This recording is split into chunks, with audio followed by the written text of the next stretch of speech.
Don't take it, don't. Don't take it, don't. Don't take it, don't. Don't take it, don't. We are grateful that our friends have showed up for this special conversation between Katherine Fulton and Graham Leicester.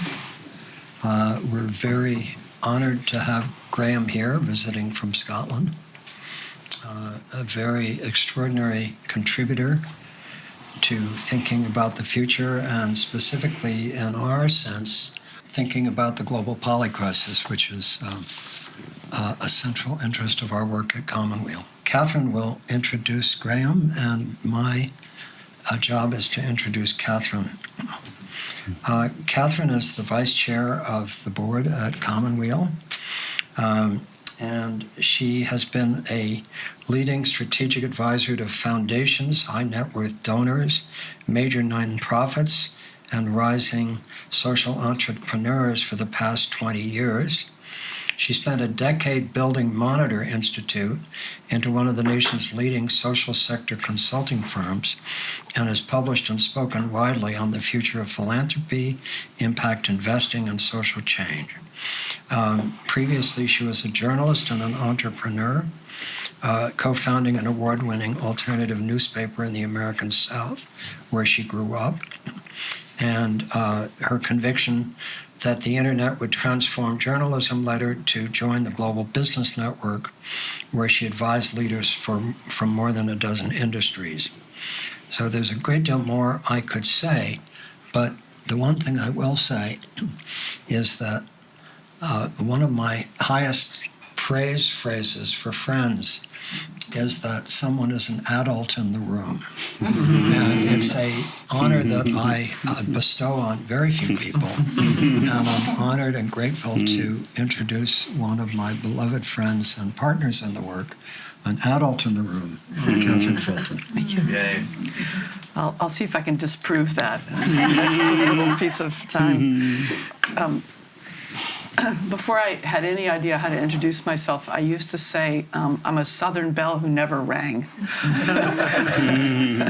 I am so excited to be here with all of you and I have dreamed of the day that Graham Leicester would come and visit Commonweal or would visit virtually one of the Omega webinars or something. I've known Graham for about 20 years. That we've been part of a sort of loose collection of people around the world trying to invent and use new ways of helping communities and organizations and individuals adapt to a very new time. And I think Graham, whenever I feel stuck, for the last at least 5 or 6 years, and I want somebody to open a new window in my mind or heart or soul, I try to arrange a call with Graham, and never fails, actually.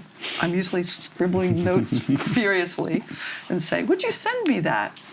On the table here are an array of books. I have half of a bookshelf of the things that Graham has written in the last 20 years. And one of the things that I want to introduce you to is the arc of the work, because he's basically been working on the Polycrisis since 2000. And one of the things that, and I'm going to walk through his biography a little bit more in a second, but I wanted to start. I was looking through all these things this morning and various notes, and one of the things that's so interesting to me about the work that Graham and his colleagues have done is to begin to wrap ourselves around what are the things we have to be good at and better at in the 21st century than we were before. He's called them 21st century competencies, and here are three essential conditions. You cannot learn without action, gaining direct experience. You cannot learn without reflection, the capacity to perform the double task. And you cannot learn alone, no solo climbers. And to me, that actually captures beautifully what Commonweal is about. In terms of the service, the work that is done in so many ways, all the spaces, including here at the New School for Reflection, and the fact that this is a growing and extraordinary community. So, Graham, welcome. Before we dive into this, would you just help us understand a little bit? You came to this moment in 2000 where you wanted to create a conversation about the new things, but you came to it. You had been a diplomat, you were a cellist. I mean, tell us a little bit about how you got to that moment. Thank you, Catherine, and thank you everyone for showing up. It's a pleasure to be here. You said you dreamt of me coming to Commonweal. I suspect I've probably dreamt of coming to Commonweal as well without realising it, and have been drawn here partly from a mutual connection, not only with Katherine and some other of her colleagues, but through a mutual friend with Michael of Don Michael, who we'll come on to a little later. It's interesting talking about the Polycrisis, and yes, I guess we have been working on it for 20 years. Don had been working on it for at least 50 years, probably before us. How did I come across it? My background, I have a very conventional background. I was brought up in southern England. I went to a what is called a public school, but is actually a private school on a scholarship. So I was one of those, the next generation of social mobility, finding myself in these wonderful places of learning. I went to Cambridge University. I went there to study mathematics. I graduated with a degree in English literature. I went from there into the Foreign Service, so very traditional.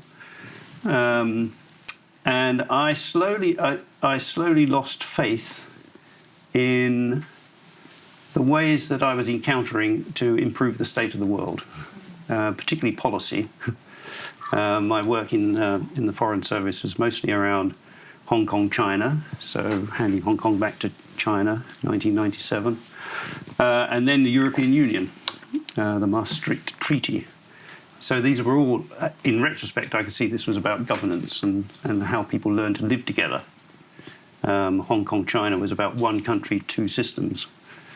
The European Union was about, it's now, 25, 26 countries, many systems, but one entity. And I detected a note of cynicism about whether any of this was really possible. So I looked to get out of the Foreign Service and the Civil Service into what I called policy making outside government. So into the world of the think tanks. I thought, wow, that'll be more interesting, more creative, a bit more scope.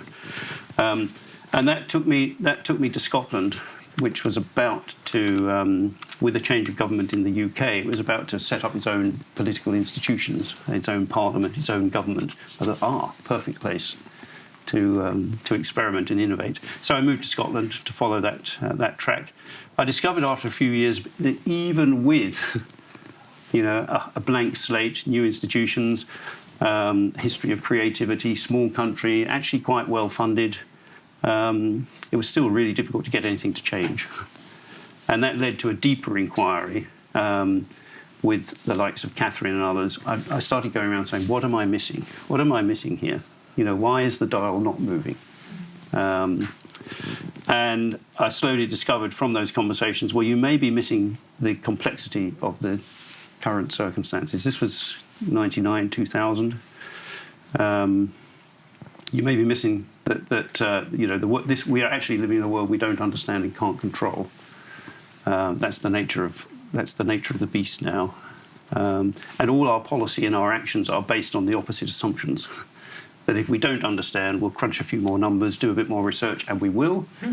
And once we do, we can pull the lever and all the right things will happen. There will be no unintended consequences and everything will be fine.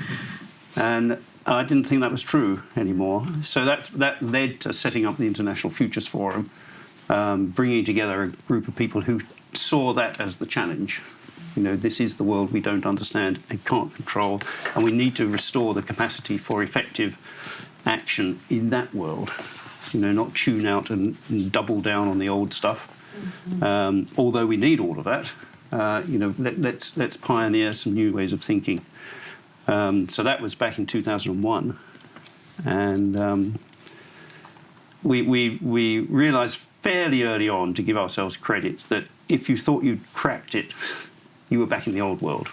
We've got it now, here's the answer.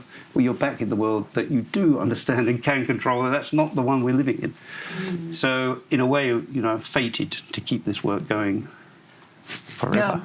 So the International Futures Forum was organized as a series of inquiries, and it was done around adaptation in governance, sustainability, consciousness, and economy. And one of the things I think has really it characterized your work in an extraordinary way from the beginning was a profound awareness of and sophistication about psychology. We'll get to that. What I want to do in this conversation is walk through the arc of this exploration that he just set up, because I think a lot of the things that Graham has already been doing for a long time are very much, are inputs of sort to the very things that we're wrestling with now. How do we understand what the polycrisis is, and how do we figure out what in the world we do in the face of that? I mean, one of the lovely things that this man Don Michael, that was a friend of our Michael's and a friend of mine and Catherine's and many people. He died in 2000, and he was part of the Club of Rome, all of the work that was done then, and he did work for a long time. And he gave this extraordinary talk at the very end of his life that should that we all have a chance to summarize what we believe in the way that he did. It was a talk at Saybrook in 1998, in which he begins the talk with the Sufi story about the blind people and the elephant that we all know, and uses that metaphor and throughout. And one of the things, Graham, I noticed that when you describe yourself, you use that wonderful thing from the end of Don's that we're all trying to. I just had it right here. That we're trying to making a difference in the face of all that stands in the way. How do we make a difference in the face of all that stands in the way of making a difference? Yeah, and we'll share a little bit more of what Don came to in that essay as we go along. But what I'm hoping to do is walk through the questions and the things that you did over time, working to the place of now we're at the polycrisis. Graham is doing some new work on what do we do in an existential crisis, and is thinking about writing. The next thing he's going to write is about the polycrisis and what do we do. And so you started, after you did this work, the very first thing that they did, I always have loved this little book. It's called 10 Things to Do in a Conceptual Emergency. This was the entire report of the International Futures Forum, right? And it is when it came out, it was full of all these things, and it was your first list of 10 things, and I just want to pull one of them out. I love this one. Practice social acupuncture. So this may be a concept that some of you have heard. We assume big problems need big solutions, but we know that in today's operating environment, big actions simply lead to bigger unintended consequences. You cannot control complex systems, only disturb them. And even a small disturbance, artfully designed, can have large systemic effects. We call this social acupuncture. For the most part, we remain trapped in a world in which top-down doesn't work and bottom-up doesn't add up. I quoted that line in every speech I gave for years because we're now in this place where actually bottom up can add up more, but it needs certain things in order to do so. But you did this, and what then happened? You wrote these insights, and then you had to figure out what to begin to do. What did you do? So the first IFF program was for 2 years. We had 2 years funding to investigate that question, how to take more effective action in a world we don't understand, we can't control. I have to add effective, responsible and humane action. We've learned over time. I think at the time, 20 years ago, in the golden age of the past, that was taken as read, but it no longer is. Effective, responsible and humane. So that was the brief. There were two things actually that came out at the end of that little book, 10 Things to Do in a Conceptual Emergency, and the little deck of cards. So that was the result of this deck. Yes. Yeah, that came out of that. So that was the result of 2 years of effort. And believe me, it was an effort. These are, by the way, provocation cards that you use in any conversation. Here, draw one. Oh, no, I don't. He knows what they are, so if he sees it. Yeah, exactly. Since he wrote that them. one. Yeah. What is that one? Oh, what is that one? So that's a shoal of fish with one that looks a bit odd, and it says tolerate differences in order to discover richer wholeness. Yeah. So we weren't sure. I mean, we set up as a 2-year project of the think tank I was then running. And the first year was inquiring into the state of the world and are we all as confused as I'm willing to admit I am. So these are wise people in the room, and a number of them said this is really great because usually I turn up everywhere. I'm the keynote speaker. People come up to me afterwards and ask me for the answers, and I really don't know. I really don't know what I'm doing anymore.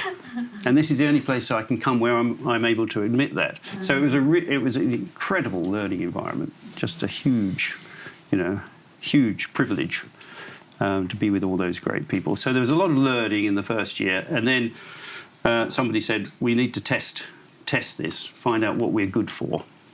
Was the phrase. We need to find out what we're good for. Let's find some people with some messy, intractable problems and see if we can help. So we did. And that's where the cards came from. Okay, so how are we going to show up with our new knowledge that is barely articulated yet? So we went back through the kind of records of meetings, looking for anything that was like tolerate differences in order to discover richer wholeness. Somebody probably said that in a meeting. We thought, all right, here are some prompts. So we put those on cards and took them with us into these situations. And use them to kind of get ourselves out of our habitual ways of knowing, being, noticing, and those encounters went well. And a number of the people that we've been working with said, "What about those cards? Could we have a set, please?" So that's where they came from, and there's only one that's been added since, which we might come on to later. So we'd done the thinking, we'd done the practice, and then we published a little report at the end. 10 things to do. This was always about action. 10 things to do, and we, didn't want to give up the rich learning experience. We're going to carry on. We can't just stop here. It's not that This is not the answer. This is not the answer. We've got to keep learning and practicing. So we carried on. And the book went out, and this is not a joke. People did start phoning up saying, is that the IFF? Yes. I think we've got a conceptual emergency. I think we've got a conceptual emergency. I've just read your little book. Yeah, that's where we are. Can you help? So we went on, still in the spirit of learning, testing ourselves in difficult, messy, complex situations. Learning all the time, trying to refine our method. So I would say that was the kind of the first 7 years. our journey. The thing I want to, we're not going to do it blow by blow. I'm going to hit the things that I think are really, the beginning was really interesting. And then you came upon transformative innovation. Yeah. Otherwise known as the three horizons, which people may have known. So talk about, so the three horizons that are used all over the world now in the way that they're used started at the International Futures Forum out of these experiments. So tell us what happened where you came on to the notion of transformative innovation and the three horizons. Because that was one of the first tools that you guys created, wasn't it? Or am I remembering it wrong? No, that's the origin story. There are multiple perspectives, all origin stories. I'll come on to the three horizons, but it does kind of flow out of that learning through practice. After a while, although I always say at the start of this we were peddling ignorance. You know, we consciously went down in the Don Michael spirit and said, well, we're the think tank that doesn't know the answer. We don't know. We were trying to model this kind of if this is going to be about learning, then we've got to admit some degree of not knowing. So let's start with that. And a lot of people threw us out of the room and said, well, that's very interesting, Graham. I suggest you come back when you do know. But others said, no, come and join. So we were kind of working alongside people. And after a while, I said, actually, we do know a few things. We've been doing this for a while. There's some of this that we can now codify, write down. Actually, there's a whole practice here. Now, three horizons. So three horizons came out of. We came across three horizons. Actually, one of our members, in fact, a couple of them, Bill Sharp and Tony Hodgson, came across it as a way of thinking about the future. It's actually, I think it was McKinsey. Yeah, but it's a different version. I know it's a different version. McKinsey. I mean, it's an archetype. It's as Bill Sharp says, it's 3 lines on a piece of paper. There's always. It's the I Ching. We are both growing and dying at the same time. Something's growing, something's fading. So the first horizon is the one that's fading away. The third horizon is the one that's growing, and there's a second horizon of transition in between. So that's simple. It's archetypical. We came across that and said, that works perfectly. That's exactly the kind of conversation we're in most of the time. People saying, well, we're a bit worried that things are failing. We wish that the world could be this way. And, there's some promising stuff. But it's like, I suddenly woke up and discovered I'd been speaking prose all my life.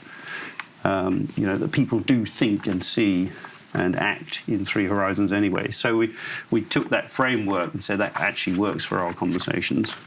Bill Sharp and Tony Hodgson were doing a big foresight project for the British government at the time, kind of technology forward look out to 2050. And Bill said, well, after about 10 years, you're just making it up. What is the evidence for the future that will be in 2050? Well, actually, there is some evidence on what people are working on and are committed to now. So that's the third horizon in the present. Actually, you can read the future through these 3 patterns in the present. The people who are concerned and trying to keep the old pattern going, that's getting a bit wobbly then. The world has moved on and it's not quite fitting right. There is some innovation. The entrepreneurs, the opportunists are doing a bit of this. There's an app for that. There's money to be made here. There's some of that going on. And there are some visionaries who are like here, and say, this is the way we're going to live. We are embodying a different future in the present. So we can, there's some real evidence that we can draw on. So that's how we started using the 3 horizons, not as, short, medium, long term. We're making some money now. What do we need to refresh to make sure we're making some money then? And how do we do that? That was the McKinsey version, exactly. yeah. But, that third horizon will be fundamentally different and based on different values from the first. Yeah. So that's how we started to use it. The thing that I think I've gotten to see, Graham's a beautiful writer, he's an artist, he's a musician, but he's a brilliant practitioner, and I've gotten to see him do this in room. So he can sit and listen to the conversation and build the 3 horizons map right? And then show people the system that they've just created. I mean, which is just a mark of a very skilled practitioner. There are, as you all have used it and developed it in many settings, one of the things that's brilliant about it is that you can go into a community. It's not because it's an archetype and you can go into any community room anywhere and do this. Yeah. I mean, it's not something you have to be, have an academic degree to do. The thing that I love about this is there are two things I really love about this that as you guys have developed it, there's the 101, the 201, the 301, the 401 versions of this. There are archetypes of how to move through the three horizons, for instance, the work that you've done. But the two things that I really have loved about it, and I could even remember conversations I've been in here at Commonweal at the gathering that had this quality to it, which is that people. There's a little drawing in here of the how people who live on whichever horizon view the people on other horizons. It's a psychology and attitude thing. It's so brilliant. So that if you're a three horizon person, and there's more and more three horizons people in the world today, we need to get past capitalism and invent the next system. We need to get all these kind of very, very much more radical, transformative ways that we all, understand how much change has to happen. These are three horizon things, right? So if you're a three horizon person, I'm just gonna pick education. So you say I'm out here. The way we educate people has to totally change. It has to be learner-centered. We have to get beyond this industrial system that we use, and we have to use new technology, and we have to, deal with people's learning disabilities and language, like all the things. You just imagine the most radical education system you could imagine out on the third horizon. And if you're out there and you're believing that, you look down your nose at the public schools and the people who are in the first horizon, right?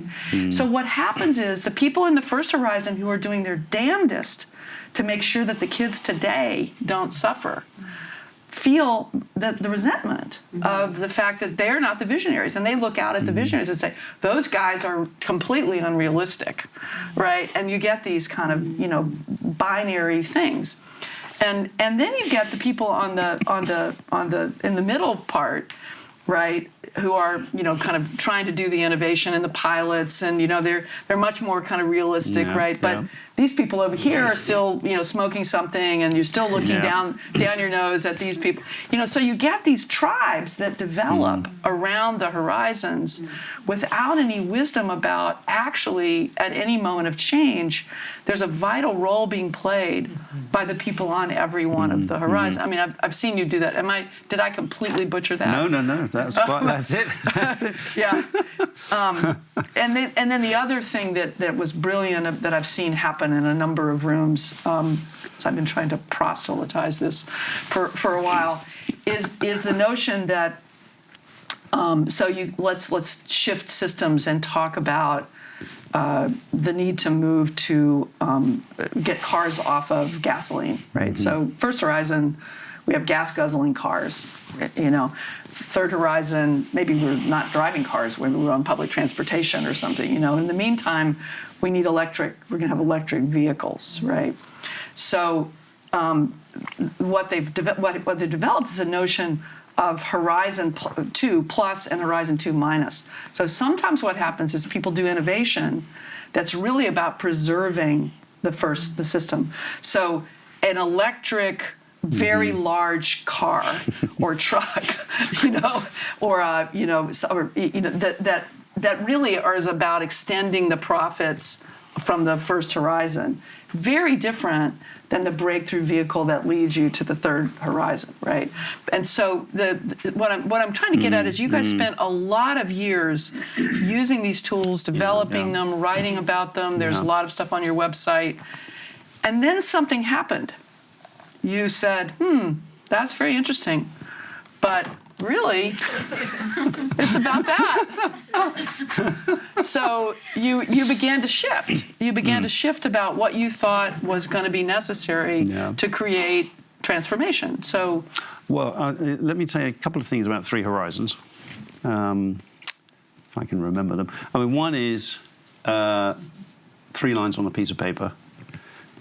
We all have this role playing. We can all role play. We can do it now. You know, we don't need a class to. You know, we've already got that. There's a first, a second, and a third horizon, and we already know how to respond in those roles. So that we do a lot of these kind of role playing exercises with the first horizon manager. You're responsible for keeping it going. It's the dominant system. You know, we need to keep the lights on. We need the emergency services. We need the trains to run on time. We need the hospitals to stay open. The second horizon, that's the entrepreneur, lots of energy, the opportunist, kind of entrepreneurial voice. We can play that voice. You know, I've got ideas for changing all of that and improving it. You know, everything. We all have that. And the visionary voice, we all have that too.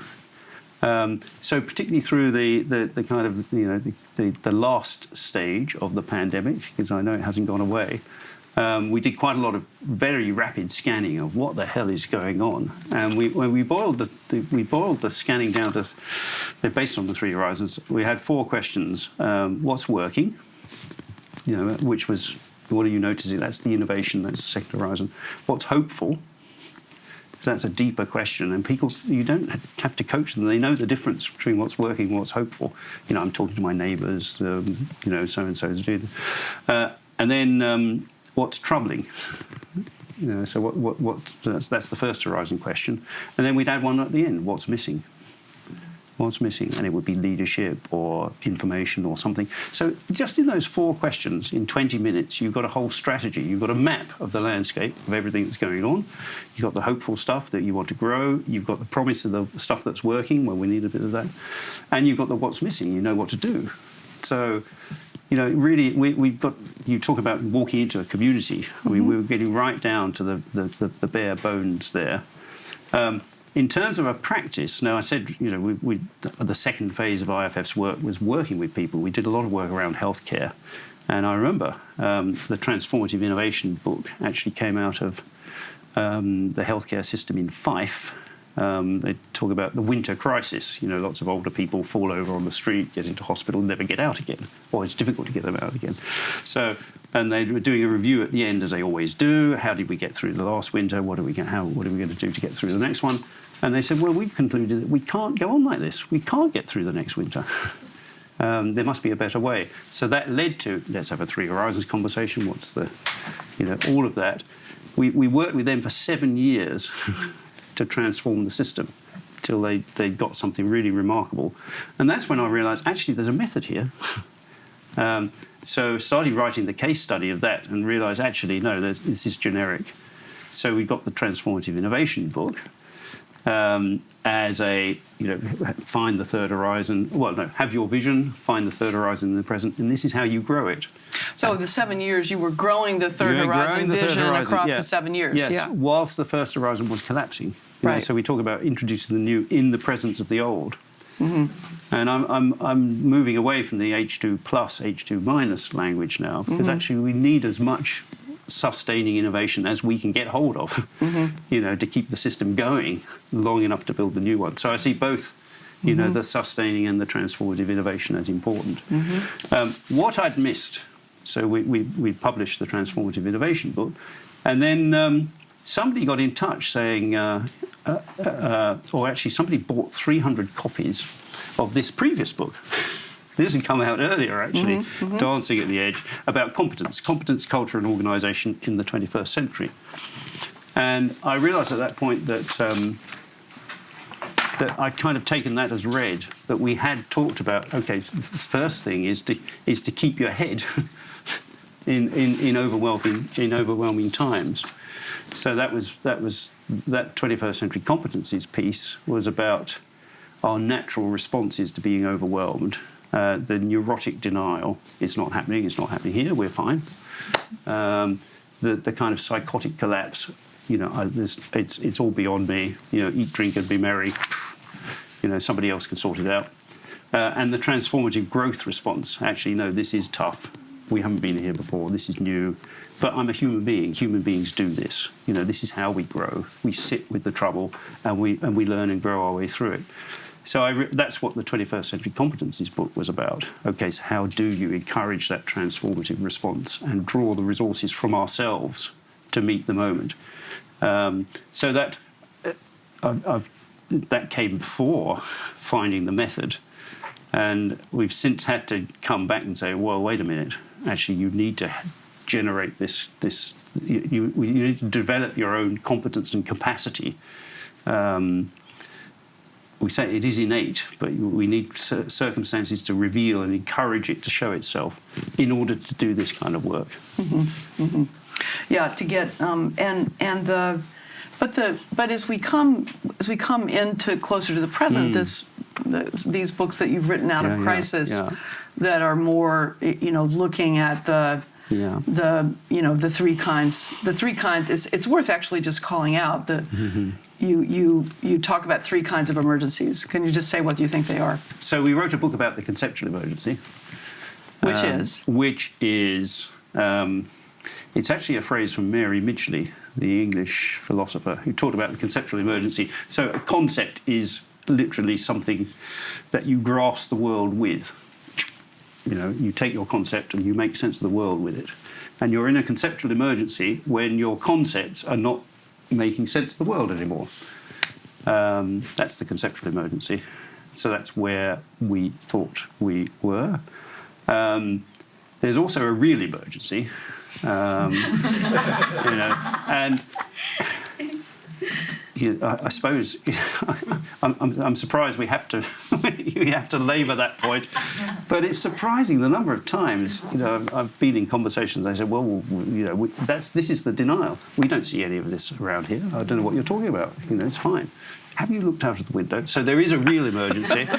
There's a real emergency. There's a conceptual emergency, and then we became more and more aware of the existential emergency.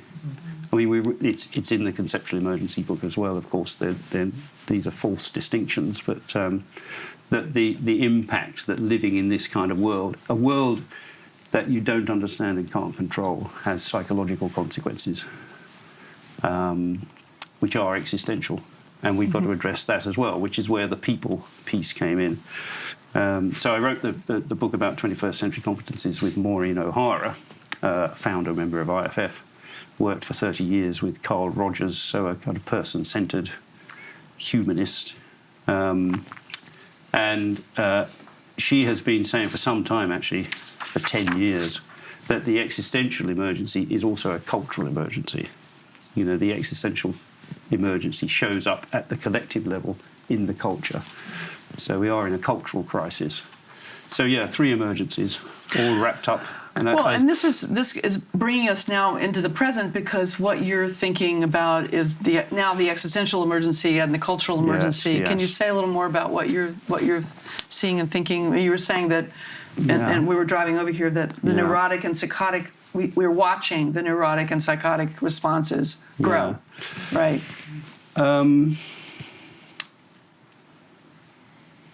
You'll have got the feeling already that. Everything I say needs some context. Everything that all of us say needs some context. I think that's one of the things that's missing. That's one of the sources of the emergency. Mm-hmm. So the context, I was thinking about the Spaces for Growth book. I mean, the 21st Century Competencies book basically says we are human, we have huge potential, we need to be put in the right settings to allow that to show itself and develop. Donald Winnicott, child psychiatrist, expert on child development. He said, growth is a natural process in a facilitating environment. So what does the facilitating environment look like? Let's call that a culture. Now we've been trying to set up facilitating. This is a facilitating environment for that, a space for growth. So our interest in culture is. The cultures that we're embedded in now, are they that kind of facilitating environment, or do they facilitate, other behaviours and other values? Answer: yes. So that's why I'm getting interested in the cultural crisis, because it's part. I suppose that oversimplifying, there are two ways of dealing with the anxiety. You can't hold the anxiety for long. You can't live with the anxiety for long. Two ways of dealing with it. One is to avoid it, kind of tune it out, and the other is to lean into it and say, right, I'm going to, as I say, I'm going to acknowledge this. I'm going to engage with this life and live and grow through it. So, and I think that's what we need to do to address a polycrisis. But the worse it gets, this is the paradox in the work, in our work anyway, is that the worse things get, the more the first horizon is on its knees, the less it's able to hear the message about you need to, wise up and grow.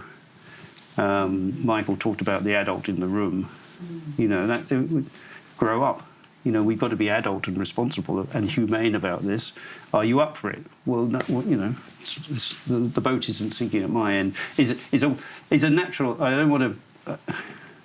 It's a natural response, and it's there for a reason. We do need to protect ourselves from too much. Humankind can't bear too much reality. It's true, and that's why we protect ourselves. So I don't want to denigrate that. I just want to say it's not the only way.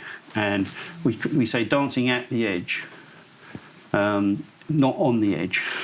Dance at the edge. Know where the edge is. Don't get too close. Know when to draw back. Don't learn alone. So I'm not denigrating this, especially now. But those of us, one of my mentors says, those of us who know better have a responsibility to do better. Mm-hmm. So those of us who are up for this, taking on the polycrisis, had better move into it and do this kind of work. And so when you think about this arc of the things that we've just been sketching at a very high level, that you've been working on, thinking about, writing about, working with groups about, what is it that you know now that you didn't know then, if anything? Where do you find yourself now that's in a different place? Yeah. I think there are first thoughts. Another of my unwritten books, because I started in government. Another of my unwritten books is What They Didn't Teach Me in Policy School. But I have never written that because they didn't teach me anything in policy. They didn't teach me anything of any use in policy school. They didn't teach. I came up with that title because of this. They didn't tell me that. They didn't teach me anything about the human system. Mm-hmm. That whatever else is in the room, you do all the post-it notes and the mapping and all of that, and you need to embrace multiple perspectives. They have a habit of turning up in human form. And you're always working with a bunch of people. So, that's. I think that's been impressed on me at a very early stage. I'm getting deeper into this kind of the psychological mechanisms of evasion at an individual and a collective level. Noticing them in myself and noticing them in the culture, and wondering, how to work with that. Noticing them in my children growing up in this world. We were talking about that actually on the journey here. So that would be one thing. The other thing is hope. Hope. I think it's the last word. I'm a writer. I love words. I used to write about love, but love has kind of lost its power for me as a kind of rhetorical device, and hope is the last one. I'm clinging on to that. That's still got, like I said, what's troubling, what's missing, what's working, what's hopeful. It's still got some heft, that word. So the practical hope, we talk about practical hope. It relates to the psychology. So I read a lot and look for sources of practical hope. I think I'm always reading striking things about hope. The most recent was from Roberto Ungar, the Brazilian philosopher, who said, hope is a result of agency, not the other way around. You see, I'd always thought, drum up some hope and then put it into practice, practical hope. So I like that challenge. Actually, the agency comes first, and that breeds hope. I think, both are true, inevitably. But he had a wonderful phrase about if you can just have one simple, this is back to the small change, one single simple experience of turning the tables on your circumstances, then, I am an agent. If I can do that, what else could I do? So, I'm playing with that at the moment. I'm tuning in on agency. In the face of growing despair. Yeah, exactly. And despair is, what can I do? What can I do? Little me. What can I do? And despair, which again, literally, the roots of the word, it means the loss of hope. Despair, the loss of hope. And a lot of the conversation, not a lot, but a number of the conversations, people are tempted to say, I give up. I give up. I just don't know what to do anymore. That's the loss of agency. One of the conversations I was having this week, I'm not a video gamer. I'm of the wrong generation. But someone was telling me about the NPC. Do people know the NPC? There we are. The non-playing character in the who just makes the game more interesting. You see, so I think there are a lot of NPCs around, or people who feel that they're NPCs. I'm here, but I'm not a player. I'm not making a contribution. There's nothing I can do.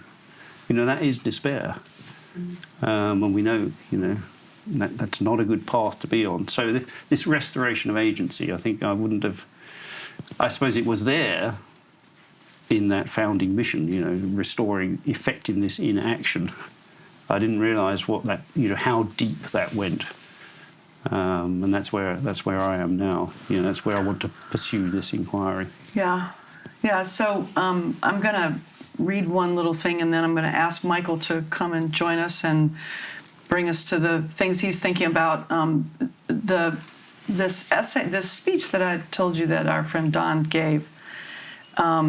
He had started with the notion of the blind man and the elephant, right? That story, and he comes to the end at the end of his life, the 8 things that he had come to believe, and in Graham's, this is a little book of Don's essays that Graham edited about 10 years after he died, and ends it this way. He seems to reach a serene understanding of what it is that each of us must do to make a difference. And then this is Don. First, be hopeful. Hope, not optimism. Hope has to do with looking directly at the circumstances we're dealing with, at the challenges we must accept as finite and vulnerable beings and activities, recognizing the limits of our very interpretation of what we're committing ourselves to, and still go on because one hopes that one can make a difference in the face of all that stands in the way of making a difference. This means acting according to what I have been calling tentative commitment. I think this is a really interesting notion, tentative commitment. That means you are willing to look at the situation carefully enough, to risk enough, to contribute enough effort, to hope enough to undertake your project. And to recognize, given our vulnerability and finiteness, our ineluctable ignorance, that we may have it wrong. We may have to back off. We may have to change not only how we're doing it, but doing it at all, and then do so. And finally, practice compassion. Given the circumstances I have described, facing life requires all the compassion we can bring to others and to ourselves. Be as self-conscious as possible, as much of the time as possible, and thereby recognize that we all live in illusion. We all live in ignorance. We are all struggling to cope with the existential questions of life, death, and meaning, and that we all need help facing this reality. Help that goes by the name of practicing compassion. The blind must care for the blind. Mm-hmm. And but I think the work that you've done and who you are, Graham, you have lived those things in the most profound way. Thank you so much. And what I'm going to invite us to do now, Michael, I'm going to ask Michael to join us, and then please open to any and all, conversation about any of this, and then we might draw some more cards. Maybe we'll pass them around. How do we do that? Pass them around. Here. Pick a card, any card. Pick a card, any Yes. card. Just keep it and pass it around. Well, Graham and Katherine, thank you both for getting us this far. I'd like to focus in, since Oren Slasberg, our executive director, has made polycrisis resilience the central theme of our 40 or 50 projects around the world: health and healing, education, the arts, environment, and justice. And we had been working on the polycrisis for 10 years before it exploded into public awareness. Although our work on the polycrisis conceptually really goes back to the very beginning, but its most recent iteration, starting with a number of colleagues who were involved with something called the FAN Initiative, goes back about 10 years. And one of the central debates, speaking of conceptual emergencies, is whether the polycrisis, or whatever else you want to call it, the meta-crisis, the perma-crisis, whatever, is it any different from what's been happening before? Or is it simply, I think it was Neil Ferguson has argued, it's just history continuing to unfold? So Tad Homer-Dixon from the Cascades Institute in British Columbia, and obviously the Schwab piece on the polycrisis, they make a claim that the way the underlying systems, in terms of systems theory, are working, the polycrisis actually is something new. The argument being that all these different systems are interacting at increasing velocity, creating future shocks of ever greater power, and we can't get out of it, but we need to learn how to navigate it. That's the kind of conceptual theory behind this. But then there are others, I think including Neil Ferguson, who say, that's empty theorizing. Actually, this is just history continuing to unfold. So I don't know if that debate qualifies as a conceptual emergency, but I wondered where you come out. Where do I come out? It's not a debate I take part in. Good. It may be an evasion. I mean, we talked in Scotland. There was a famous report about I don't know what it was, child poverty or something, in which they called this admiring the problem. Oh, look at that! Is it one of those or one of those? And then there are people living the problem. I'm more concerned with the people who are in it, and you can tell me that it's not as bad as it was a century ago, or that all the indicators are going the right way.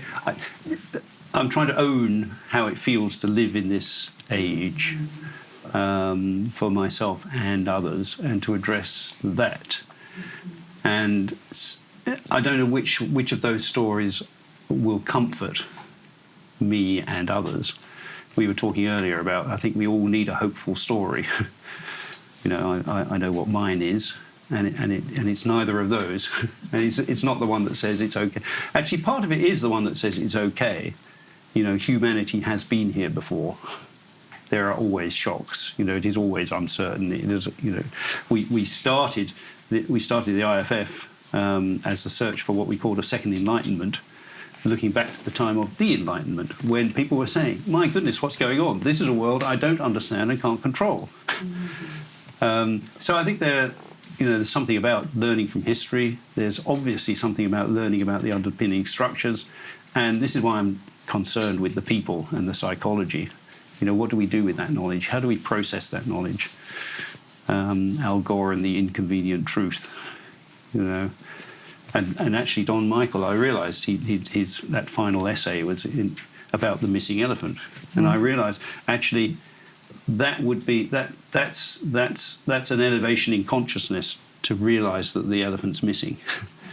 We all need an elephant. there are herds of elephants. Everybody's got an elephant. They've all got an elephant in the fight. So can we get beyond that into this realm of the, that's the real adult in the room, who can acknowledge that the elephant is missing, and there may be comfort in knowing, well, it's not as bad as it was. Oh, that's good. or this is why it's happening. Oh, that's good. I'm trying to address the reality, engage the reality. Not that those people are not. That's. You asked what's my take on that. I try not to engage at that level. Well, that's an interesting response. I mean, at Commonweal, we do a lot of what you're describing. We're supporting a migrant refugee camp in Tijuana with 1,600 people living there, and living on $1 a day, and we've brought several $1 million into that camp to help. So at that level, that's the real. What you're talking about. But I would push back a little on your saying that you don't engage in that level. Because, let me frame it a little differently, which is, you may know that Wes Churchman, a great social thinker who developed the idea or applied it in the social sciences to the wicked problem. And the idea of a wicked problem, which is not dissimilar to polycrisis, is that it doesn't have boundaries, and no matter what you do, you can't tell whether it's going to make it any better or not, and you can't get out of it, but at best you try to navigate it. You may try to bend the arc in a better way, but it seems to me, I'm just querying you, here you are, a social thinker, right? And how can you really say, as a social thinker, that you try not to engage at that level when it's precisely, I mean, if Tad Homer Dixon and people at Cascades Institute are right, if we don't identify the underlying drivers of the polycrisis, we won't be putting our effort in the right places. And there are millions of examples. Just take climate change, where billions of dollars are being invested on some very shaky premises. So, if we're going to move toward more enlightened stuff, how can we not engage? I'm being deliberately provocative. So I chose my words unwisely. I think when I mean, so you said, what's your view on that? Which I heard as an invitation to take sides. Okay. Which is back to the culture. So is it this or that? Which do you? And I don't engage at that level. Okay. I'm not going to pick a side there. Right. Okay. I often say, whatever I say, the opposite is also true. That's part of the peddling ignorance and the Dodd Michael be question askers, not answer givers. So it's really difficult. Whether it's really difficult holding both sides in multiple sides in ourselves in a conversation that demands that we pick one. So I'm struggling with that. Absolutely. And it's when I was saying about the denial and all the rest of it, I do not want that to come across as denigration. We need all of that. We need everything that anyone can bring to these challenges. So I do engage, but it's not my work. That's not the focus of my work. I mean, obviously we need that. I'm hoping that with the IFF, we do. We both engage. These tend to be polarized again. Are you the humanistic people or are you the technical people? No, we need both of those. We do need both of those, obviously. So I hope we agree. No, that's so. One final question, and then we'll open it up. And there's some very interesting people in the room. Without getting into the specifics of this moment in time, it feels to many of us as if the polycrisis is continuing to accelerate in intensity, and that the future shocks are coming faster and harder, and that with each future shock, if we just make the list of the climate emergency and then COVID and then the Ukraine war and then artificial intelligence and then the war in the Middle East, and that's just looking at it from one perspective, because there are other parts of the world that have a whole different narrative about it. But it seems as if these future shocks are deeply intensifying. And I'm just curious whether you share that perspective and how your work enables you to cope with that, and what your suggestions would be for us as a community as we experience this intensification. I'm not sure I have an answer for the last point, but I can tell you my experience. So I went to a 5-day conference in Denmark last summer. Actually, Tad Hover-Dixon was one of the participants, amongst many others, that had been convened, and I was on part of the facilitating group, but the people who had been invited were, quote, those who have, quote, internalized collapse. This is a conference on the polycrisis. On the polycrisis, for those people working on the polycrisis who have, quote, internalized collapse, which I think was a code for taking reality seriously. And that was really interesting, partly because the hopeful story still came through. Although it's carefully, we've got to confront the worst. We've got to confront the worst. We're humans, and the lower we go, hope is still, bubbling up there. I think it is important that we do engage with that reality. Face that's the growth response, to engage it, not to tune it out, not check your denial. So I think it is important to engage with it. The spaces for growth. This is a space. People talk about safe space, safe enough space to engage with the depths of the crisis. So that would be one thing, to provide places that do allow you to engage with that reality. The second thing would be, again, Don Michael quoting others, the difference between hope and optimism. We can be hopeful because the future is unknown. However much we analyse the deep drivers, we just don't know. And we are agents. We are agents in this too. And the third thing is, as I say, hope springs eternal. There's a great hope springs eternal. Because I also see what's my source of hope. That's what's hopeful question. There's always an answer. So there is another culture that's brewing and emerging. That's also growing. It also has its own drivers. Those are the ones that I want to feed, not exclusively, not to tune out the reality, but to notice that there is that other culture that we can align with and that we can support. It has a final essay on hope, Radical Hope, Jonathan Lear, but also Terry Eagleton wrote a book called Hope Without Optimism, in which he called optimism the enemy of hope. And I do play the cello, and he quotes in his book Thomas Mann's Dr. Faustus, where the composer who's made the pact with the devil composes this kind of Gothic mass to lead everyone into catastrophic depression, and he does the final performance of this as his pact with the devil, and it kind of drifts away into annihilation and silence, finishing, quote, with a single high G on the cello.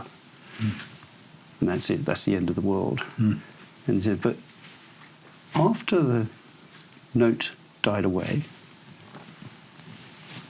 what's that that's in the room? He failed. He failed to destroy hope.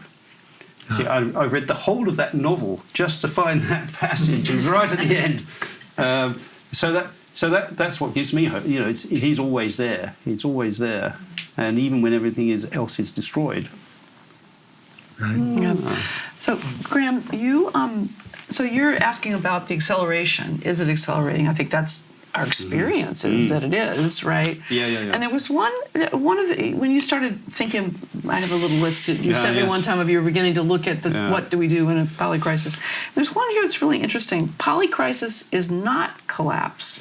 Yeah. Crumble wisely. Yeah. Could you just say a little bit about that? That was something I learned at the Polycrisis conference. That again, we're into binaries. Is this collapse or is it not? Do you recognise this as collapse? Then you're in. Is it not collapse? You're out. The different systems are collapsing at different rates and in different places at different times.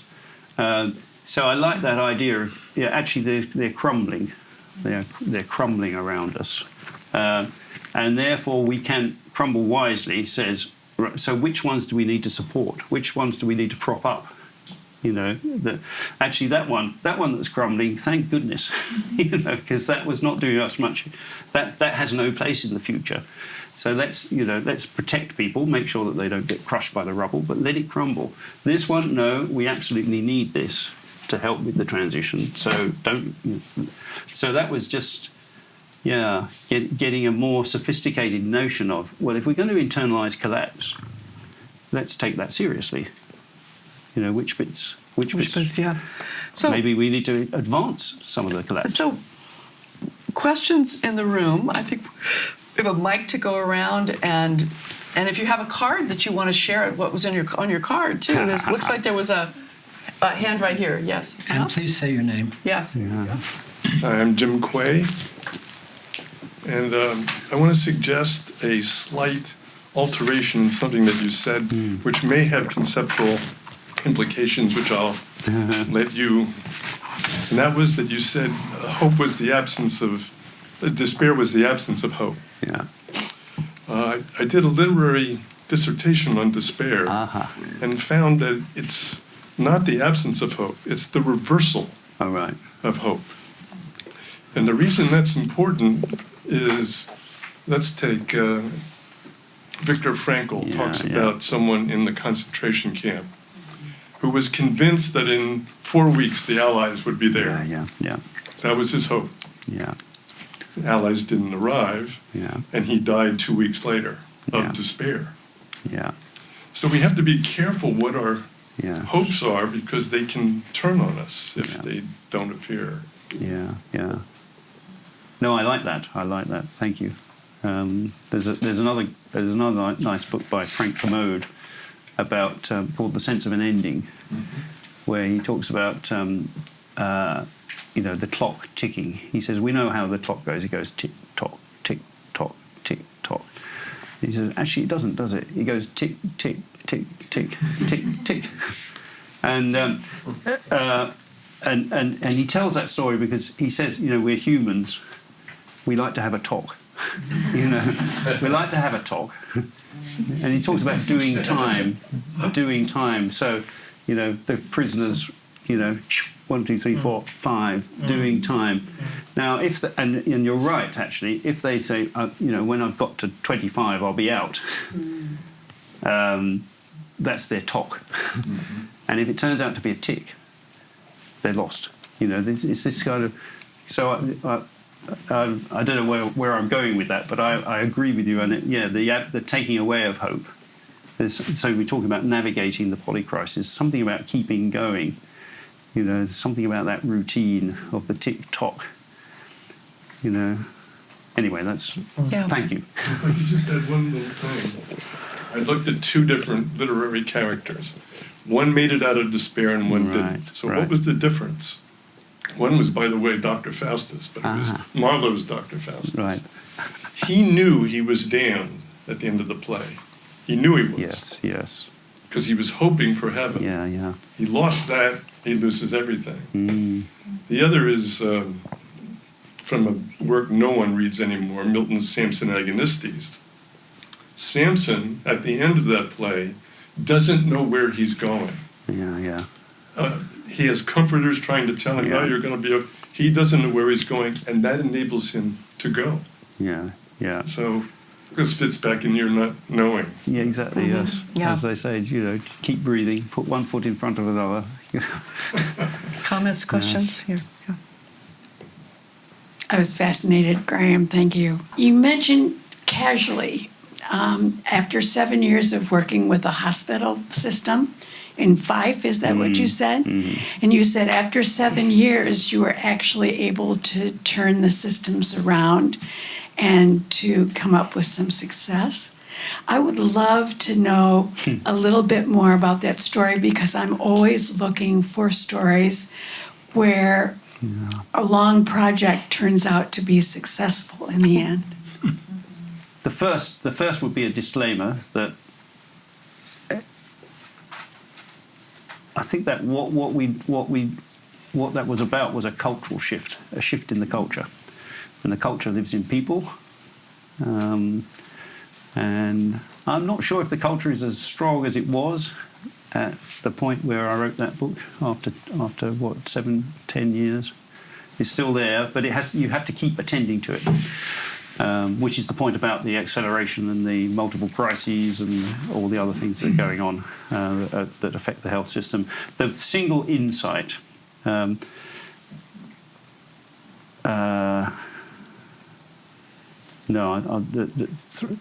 Two things about that story. One is that they started with a Three Horizons conversation. It said, particularly around the care of older people, what does our third horizon look like? Well, it doesn't look like one in which they're in hospital the whole time. It looks like one in which they are living fulfilled lives, and acknowledging that they're coming towards the end of their lives. It's this confronting reality. They're living a full and real life and a fulfilling life.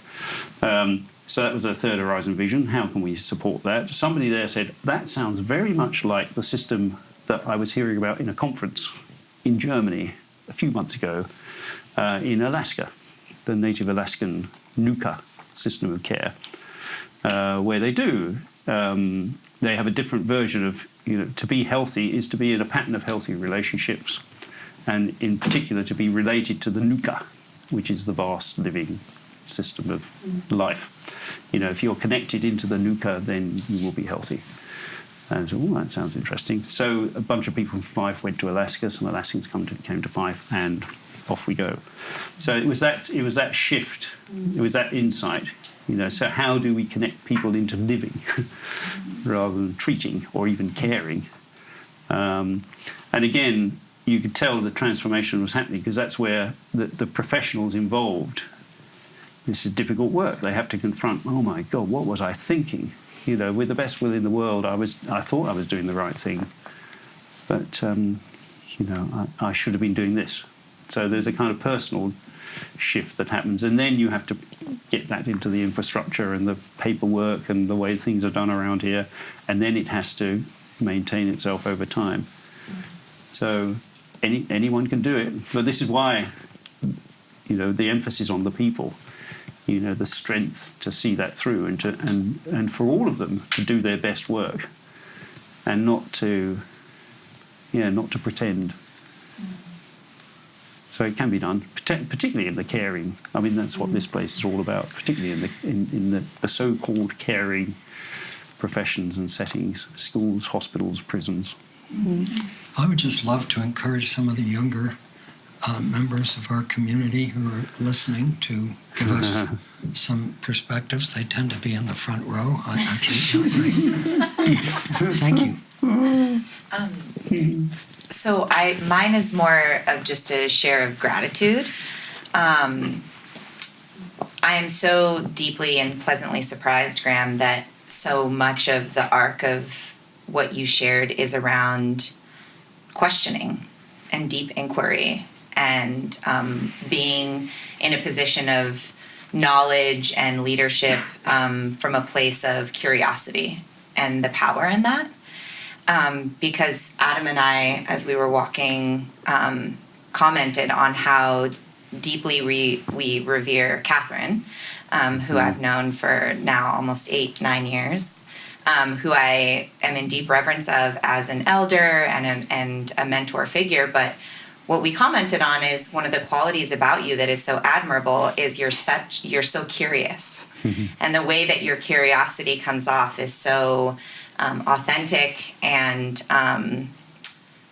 genuine in nature. So to see people of an elder generation who are so knowledgeable, who have lived through the systems that are crumbling for us and that we are navigating, to be in such curiosity is really inspiring, and I just appreciate it so much that it gives this element of hope of like, oh, okay, it's not everybody out there is still just like, this is how you do it and this is what you do, but that like we can be in this hope, which is inevitably the unknown together. So I really, really appreciate that. Great. Thank you so much. Thank you for that. I just want to say, one of the most extraordinary things I ever learned in my life, I learned from you. You know, so I mean, what I love about Graham's work and the direction it's taken, and I think what Commonweal is so dedicated to is we have to unlearn, we have to learn, we have to grow, we have to change, because all the ways we've been and what we've been doing in the face of this accelerating place, there's so many assumptions we have to question, and you know, it's we can only learn from each other, you know, and it's the reason I wanted to walk through the arc of this 20 years that Graham has had is that, I mean, and we just barely touched the surface. I mean, you know, of like, what does it look like to keep questioning year after year after year, and have it come to new insights, which of course is what you've been doing, what Oren's been doing. It's not, you know, but I just think it takes so long. You have to work so hard to get even the most fundamental insights. You know, and it's the thing I loved. I mean, you know, I have this talk that we keep referring to that Don gave. This is a guy who was one of the most brilliant guys on the planet. He gave a speech at the end of his life about how much he didn't know, and about we need to be the blind leading the blind. I mean, it was just so incredibly moving. I bet you have something to say. Sorry, she wrote. I gave her a copy of your book, and she wrote me a beautiful little note about it. Well, thank you so much, Graham, for this amazing conversation. And I'm Serena, and a reflection that I was sitting with while this conversation was unfolding was, like, what would it look like to be in this conversation and to work towards so many of these threads you've talked about with people of different social locations. You know, people currently incarcerated and at the border and at end of life. And I just have this like image of, you know, a collective that is really living at the edges of and frays of so many of these places of collapse. So it's less a question, more of a longing and a wondering of how do we create those facilitating environments that can bring that depth of experience together. One of the things that I emailed Katherine about was, in reading your latest book, how awesome it was that amidst all the challenges and just chaos of our times, you know, you said there's so many skills that, yes, need to be learned, and tactics, probably a whole long list, but really what I want to instill is like we have what we need, and just that idea of we already are what we need. We have that latent ability. And so I was just hoping you might speak a little bit more to that. Yeah. Well, just very, very quickly, because well, we're here for the weekend. This is actually why I'm here. You know, I am curious. I just want to tune into the conversation. So this is great. So, and I spent a few days with Maureen O'Hara last week, kind of tapping into this question of the existential crisis. So that's an act of faith, actually, a statement of faith that we have what we need. I think it was Carl Rogers who said, who you are is enough if you can just be that. If you can just be that.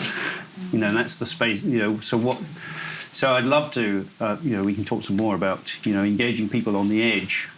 Can they be that? You know, we have to do quite a lot of work to allow them, you know, to create the space in which they can be that with others, including with me. You know, I know that, you know, I walk into the room, there are a whole set of assumptions. So there's some work about that, but who we are is enough if we can just be that. Winnicott, you know, Natural Process of Growth, his wonderful essay, Delinquency as a Sign of Hope. He said, if you're rebelling against your circumstance, you've still got it. You know, this is not, no, the life force is in me, and you know, conforming to that. So well, forget the life force. I'll just, you know, that's not the sign of hope. So the other thing I was talking to Maureen about was, you know, like a lot of people, having lived through the 60s, 70s, the last great flourishing of this kind of energy, she was reflecting on that and the difference today. I spent some time in Hong Kong, China, and the Chinese have a different view of, you know, of everything flows, the silent transformation, the idea that you could be a change agent. You know, you're not. You're a participant in something that's constantly moving. You just got to read the landscape better. Maureen was talking about, you know, youth rebellion. You know, the system. Well, we've got to fight the system. In her day, and saying, I think it's a bit different today. Mm-hmm. You know, I think that, you know, that system it is crumbling. We talk about, you know, you've got to have the first horizon to keep the lights on, but the first horizon is sitting in the dark now. You know, it is crumbling. We don't have to fight it. I mean, the opposite is also true. Those who want to fight it, please fight it and help it crumble. But it's not the only option. You know, there's an option of now aligning with this equally growing new culture. So that's what I'm interested in hearing that from Maureen. You know, the voice of her experience. That no, this time is different. So I love that. I'm playing with this notion of we don't need change agents. We need alignment agents. You know, let's let that culture reveal itself. You know, just as we let the person reveal themselves and align with it. Yeah, you have the. Go ahead. Yes, yeah. My name is Kalyani, and I was invited to be here by Sanj. Thank you so much, Graham and Catherine and Michael, for the conversation.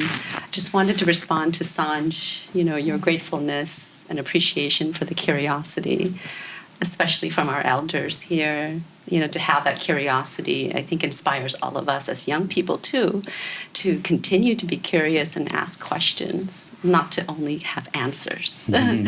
I think the answers have been the problem all along, and the questions are what we need more of.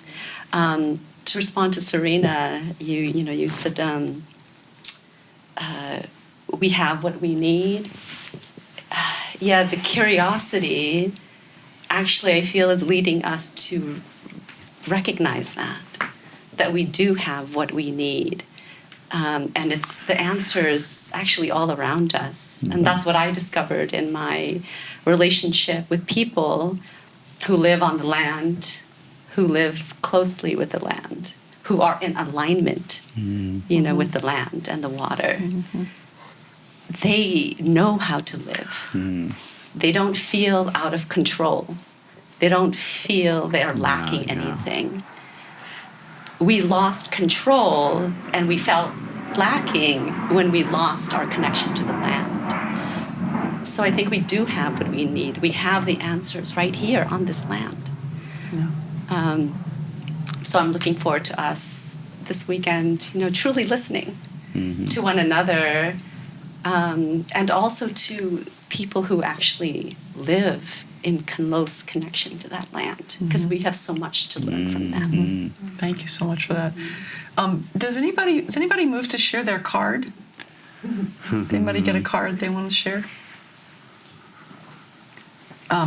So what was the one you added to the original deck?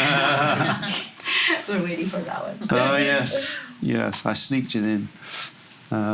It's a card that says psychological necessity trumps rationality, which is, I mean, all of these that came after the first 2 years, but it was a recurring theme. You know, psychological necessity will trump rationality. Yeah. And, you know, particularly in recent years, we found ourselves drawing, you know, that's what's going on. This is psychological necessity that's having us operate this way. Let's stop. Let's end. I happen to know that your favorite card in the deck is, I believe, Climb the Mountain That Isn't There. That's right. Which seems like a really good thing for a third horizon time and a time of curiosity and exploration. And so tell us, what does that mean and why is that your favorite card? Oh, that's really interesting, because while I was waiting for you this morning to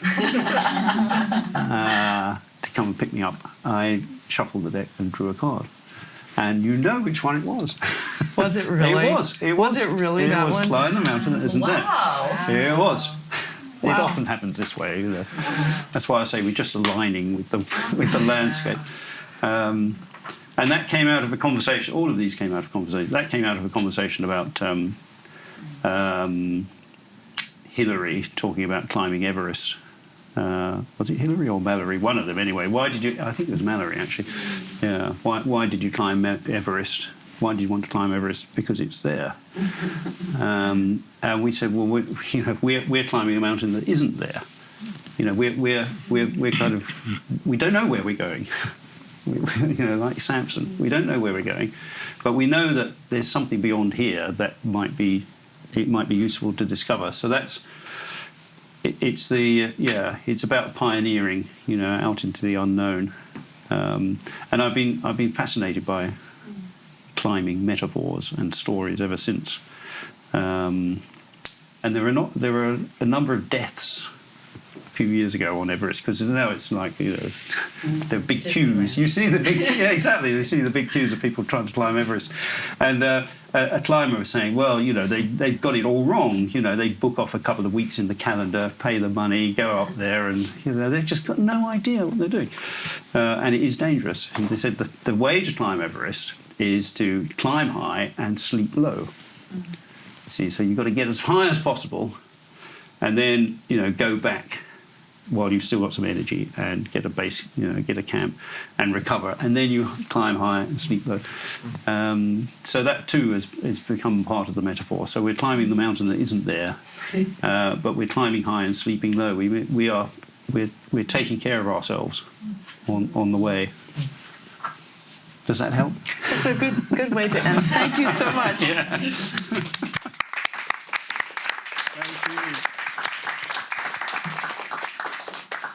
Please give me your card back.